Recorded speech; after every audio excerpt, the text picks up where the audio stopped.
you're saying you're our daughter? From the future. I made a big mistake. Because the timeline changed. This man is hiding in the shadows. You guys beat him. At least you were supposed to. In the future, what happens to me? Flash, all new episode next Tuesday at 8/7 Central on the CW. Hey everybody, it's Charlie. We got new Flash footage to break down of the villain and more details about the 100th episode. New York Comic Con is also this week, so there's a whole bunch of footage coming that I'll talk about at the end of the video. There'll be a bunch of trailers coming in the next couple of days. I'm still doing the giveaway for that DC streaming service. All you have to do to enter is be a subscriber and leave a DC-related comment on the video. We finally got our first look as Chris Klein as Cicada. We've seen his eyebrows, but most of the time you've seen him in the trailers with the mask on. But you know what Chris Klein looks like, so there's no big surprises here. He's not going to be wearing any giant prosthetics or anything like that. Obviously, he looks very different from the old version of Cicada from the comics, so there are some Easter eggs for that original version of the character. Like, there's someone that he lost that he's trying to get back, and that's kind of what comic book Cicada was trying to do, but then went totally off the rails, and the person that he loved, who did eventually come back from the dead, his wife, in that case, turned against him. So the whole thing with Cicada during season 5 is that Barry just got his daughter, like he learned that she exists. This is such an awesome thing. So he gained a daughter, but Cicada lost his because of things that metahumans were doing. We finally got a description for episode 2. It's called Blocked, and it actually introduces his character in a really big way. So I'll just read the description here. It says, as Barry helps his daughter Nora become a better speedster, he and Team Flash also track down a meta stealing high-tech weapons only to cross paths with a new foe named Cicada, who is hunting the very same meta with nefarious intent. So the whole metaphor behind the title Blocked is all about how Cicada's powers work. He can use that Speed Force dagger to take people's powers away. It's much easier to kill someone when you take their powers away. He mostly just wants to get rid of all metahumans, the good ones and the bad ones. So week to week, Team Flash is obviously trying to get rid of the bad metahumans that are doing evil things in the city, but Cicada is also on this righteous quest to get rid of them too, so they run into each other in episode 2, both tracking down the same meta. So early prediction, he kills that meta at the end of episode 2, and it serves as a sort of foreshadowing for what he's going to try and do to people on Team Flash. Like the death of Vibe was this article that showed up in the background of some teasers that we got from a future episode. It's probably him taking away Cisco's powers, so they're using episode 2 to sort of foreshadow how he does that. So it's the same kind of thing that they do every season. Like they give you a tutorial in the mechanics of how the villain's powers work in the first couple of episodes, so that when he does something really crazy to Team Flash later on, it makes sense.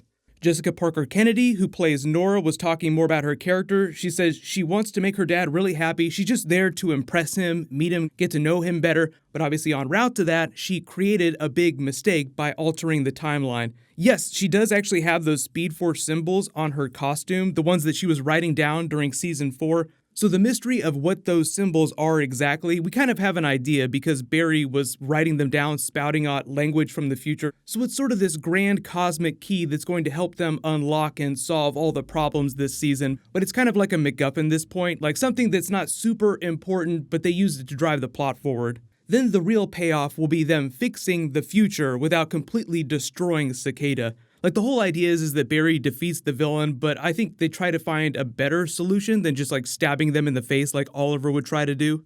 So the first couple of episodes are all about setting up the J.J. Abrams mystery boxes of the season, like these are the big questions that we're going to answer, then slowly answering most of those by the mid-season finale and teeing up a whole bunch of new ones for the back half. Right now, they're still filming that 100th episode anniversary. We found out that they're actually filming at Barry Allen's childhood home, so they're probably going to be going back to the night that his mother was murdered and referencing that. Usually 100th episodes, like the Arrow 100th episode, are all about fan service, giving you the fan favorites, bringing back the most important characters, and showing you the past, present, and future of the characters. Like Barry Allen, this is your life, your daughter from the future, your past with the Reverse Flash, the night your mother was murdered. The producers already teased that they would be bringing back a lot of fan favorite characters. I think that they're implying that they're going to bring back Reverse Flash. Now, it could be original Reverse Flash from the pilot, or it could be the new version of Reverse Flash, or we could get a version of both, because usually when you go back to the night Barry's mother was murdered, they just replay footage from the pilot. So if they show that footage again, it's not like they're going to edit in a brand new Reverse Flash. They're just going to copy paste that clip into whatever it is that's happening during the episode.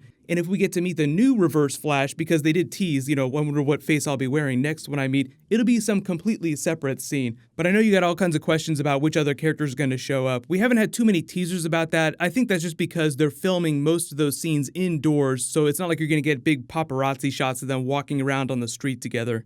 So knowing what they did for Arrow's 100th episode, what do you want them to do for the Flash's 100th episode? Because remember, not everybody made it back for that episode. They did Deathstroke, but Manu Bennett wasn't around. They talked about Tommy, but Tommy wasn't actually in the episode. Stephen Amell was also posting again recently about the crossover episode because that's episode 9, so some people have started to film for that. He did tease that he gets a new outfit, but he actually came on my tweet when I was like, oh yay, that means, new costume. And he's actually pretty funny when he jumps onto people's tweets because he just said no, meaning that he's not wearing a new Green Arrow costume or like a new superhero costume. So of course people are going crazy with theories because new outfit could just mean new clothes that he's wearing. He could just be having fun with people because there's a version of Oliver Queen that's in prison right now. Obviously he'll probably get out during the Arrow mid-season finale so that the back half of the season they can do Oliver out of prison trying to take down the Longbow Hunters. But I've seen a whole bunch of crazy theories about him playing the Batman of the other Earth that they go to, where Batwoman is from. I don't think it's going to be anything like that. I think it's totally possible he could be playing an alternate version of Oliver Queen.